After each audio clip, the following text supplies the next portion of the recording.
અને વિદ્યાર્થીઓ જ નહીં, વિદ્યાર્થીના વાલીઓ, એના પરિવારજનો બધા જ શિક્ષકોનો અત્યંત આદર કરતા અને મોટી મોટી ઉંમરના માણસો પણ પોતાના શિક્ષકોને યાદ કરતા અને છોકરાઓ ભણીને જાય ત્યારે શિક્ષકોને એવી રીતે સન્માનિત કરતા કે આ મારા સાહેબ છે, આ અમને ભણાવતા હતા, આ સાહેબના ક્લાસરૂમમાં અમે ભણતા હતા વગેરે વગેરે.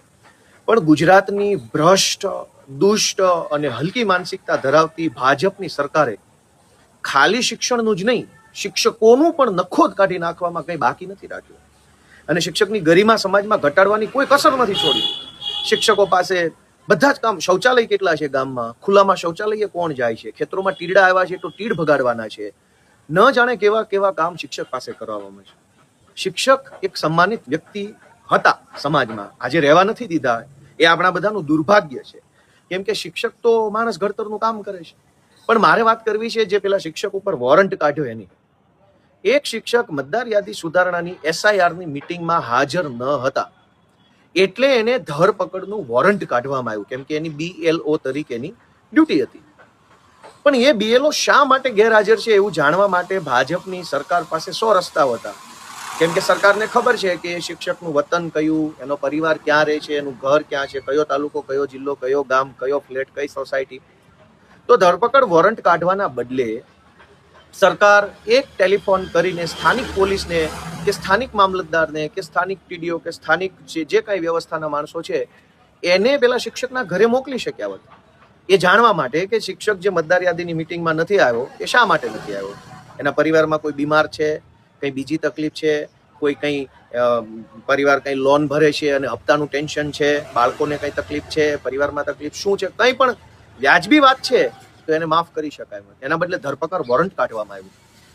પણ ધરપકડ વોરંટ કાઢ્યું એ વાત પૂરતી નથી. એના કરતા મોટી વાત એ છે કે એ ધરપકડ વોરંટને ઈરાદાપૂર્વક આયોજનબદ્ધ રીતે આખા ગુજરાતના WhatsAppમાં નાખવામાં આવ્યું. શું કામ? શિક્ષકોમાં એક ભયનો માહોલ ઉભો કરવા માટે કે જો આ કરી શકીએ અમે, તમે જો અમે કહીએ એમ નહીં કરો ને તો આ ધરપકડ વોરંટો નીકળશે ને જેલમાં જશો. એટલે કાયદેસર રીતે શિક્ષકોને થ્રેટ આપવા, ધમકાવવા, ડરાવવા માટે થઈને વોરંટ કાઢવામાં આવ્યું.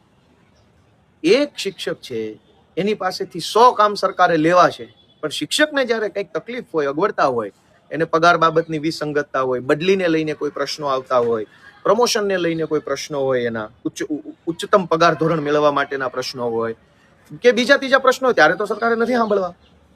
જ્યારે એની પાસેથી કામ કરાવવાનું હોય ત્યારે તો વોરંટ સુધી લઈ જવાની વાત આવી જાય છે કે કામ નહીં કરો તો વોરંટ નીકળશે. પણ સરકાર પોતાનું કામ નહીં કરે ત્યારે એનું વોરંટ કોણ કાઢશે? સરકાર જ્યારે શિક્ષકોની ગરિમા ઘટાડવાનું કામ કરશે, શિક્ષકો પાસે ભીડ ભેગી કરાવવાનું કામ કરે છે, શિક્ષકો પાસે રાજકીય તાઇફા કરાવવાનું કામ કરે છે, શિક્ષકોનું સમાજમાં સન્માન ઘટે, શિક્ષકોનું મહત્વ ઘટે, સમાજની નજરોમાંથી શિક્ષકોનું સ્થાન નીચે આવી જાય, એવા પ્રયત્નો જ્યારે ભાજપની સરકાર કરતી હોય ત્યારે ભાજપનું વોરંટ કોણ કાઢશે? હું તો ગુજરાતભરના સૌ શિક્ષકોને 2 હાથ જોડીને વિનંતી કરું છું કે ચાણક્યના વારસદારો ગણી શકાય. ચાણક્યએ કીધું હતું શિક્ષક ક્યારેય સાધારણ નથી હોતો. ભાજપની સરકાર સાધારણ બનાવી દેવાની કોશિશ કરે છે. મતદાર યાદીનું કામ એ રાષ્ટ્ર સેવાનું કામ છે, દેશ સેવાનું કામ છે, એમાં કોઈ ના નથી, બધાએ કરવાનું છે. ખાલી BLO એ નહીં, રાજકીય પક્ષોએ પણ એટલી જ જવાબદારીથી કામ કરવાનું છે. કેમ કે આખરે તો ચૂંટણી રાજકીય પક્ષોએ લડવી છે, નેતા એને બનવું છે, સરકાર એને ચલાવવી છે, જે કાંઈ લાભ મળે, સરકારના વિશેષાધિકારો મળે એને ભોગવવા છે, શિક્ષકે ક્યાં ભોગવવાના છે? તો રાજકીય પક્ષોની જવાબદારી શિક્ષક કરતા 1000 ગણી મોટી હોવી જોઈએ. દરેક પાર્ટીની, દરેક નેતાની હોવી જોઈએ. શું કામ ન હોવી જોઈએ? મતદાર યાદીનું કામ, ચૂંટણીનું કામ, કેમ કે ચૂંટણી શિક્ષક નથી જીતતો, ચૂંટણી તો નેતા જીતે છે, પાર્ટી જીતે છે, સરકાર પાર્ટીની બને છે, જે પાર્ટીની સરકાર બને એના નેતાઓ જલસા કરે છે. તો શિક્ષકનું વોરંટ શા માટે? એટલે હું ગુજરાતભરના, ભલે શિક્ષકોને લઈને કંઈ અમારી કોઈ ફરિયાદ હોય, કોઈ એકલ શિક્ષકને લઈને કે કોઈ શિક્ષણ વ્યવસ્થાને લઈને, તો એ અમારો હક છે. પણ સામૂહિક રીતે જ્યારે શિક્ષકોને ડરાવવાનું, ધમકાવવાનું કે આવી રીતે ધરપકડના વોરંટોના નામે આખી શિક્ષક સમુદાય છે એની અંદર ભય ઉભો કરવાનું જે ભાજપનું દુષ્કૃત્ય છે એને હું સખત શબ્દોમાં વખોડું છું. અને આવું ન હોવું જોઈએ. ઓલરેડી શિક્ષણ, શાળા, શિક્ષક અને વિદ્યાર્થીઓનું આખું સિસ્ટમ બગાડી નાખવામાં કોઈ કસર નથી છોડી. કમસે કમ એક શિક્ષકને શાંતિથી જીવવા તો દે આ ભાજપની સરકાર. હું ગુજરાતના બધા શિક્ષકોને વિનંતી કરું છું બાપા કે આ મતદાર યાદી સુધારણાની અંદર ખૂબ ગંભીરતાથી ધ્યાન આપી અને જ્યાં જ્યાં નકલી મતદારો છે, બોગસ મતદારો છે, ડમી મતદારો છે, ડુપ્લિકેટ મતદારો છે, ફેક મતદારો છે, બધાને કાઢી નાખો મતદાર યાદીમાંથી બહાર. આવતી જ ચૂંટણીમાં જો ભાજપ હારી ન જાય તો કહેજો. ભાજપ પાર્ટી નકલી મતદારો, બોગસ મતદારો, ડબલ મતદારો, એક સરનામા પર 2 વ્યક્તિ, 2 સરનામા પર 10 વ્યક્તિ, બીજા રાજ્યના મતદારો, આવી રીતે ચૂંટણી જીતે છે. અને એવી રીતે ચૂંટણી જીત્યા પછી શિક્ષકો પાસે શું કામ કરાવે છે? તીડ ભગાડવાનું, ભીડ ભેગી કરવાનું, રાજકીય નેતાઓની સરભરા કરાવવાનું, અનેક કાર્યક્રમો સરકારી શાળામાં શિક્ષકો પાસેથી સરભરા કરાવવામાં આવે છે. હું ધારાસભ્ય બન્યો પછી અનેક શિક્ષકો આચાર્યો મને આગ્રહ કર્યો, પણ મેં 2 હાથ જોડીને ના પાડી કે ભાઈ મારી સરભરા તમારે નથી કરવાની. તમે ગુરુજનો છો, તમે જ્ઞાન આપનારા વ્યક્તિ છો, તમે વિદ્યા પ્રદાન કરનારા વ્યક્તિ છો. તમારી પાસે સરભરા અમારે નથી કરાવવાની, તમારી પાસે સેવા લેવાની નથી, સેવા દેવાની છે.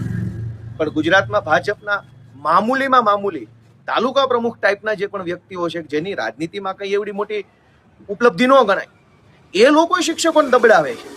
એમાંય પંચાયત હસ્તકની શાળા હોય, મ્યુનિસિપલ સ્કૂલ બોર્ડની શાળામાં મ્યુનિસિપાલિટીના ભાજપના નેતાઓ ધાકધમકી કરે.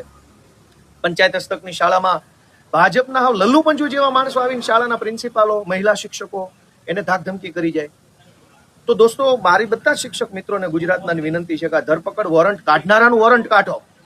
અને એ વોરંટ કાઢવું હોય તો તમે તમારી જે ફરજ છે BLO તરીકેની, એ ફરજ એવી નિષ્ઠાથી બજાવો, એવા દેશભાવનાથી બજાવો કે તમામ નકલી મતદારો, બોગસ મતદારો, ડમી મતદારો મતદાર યાદીમાંથી આઉટ થઈ જાય અને 2027ની ચૂંટણીમાં જ ભાજપનું બધો જ કરદો થઈ જવો જોઈએ.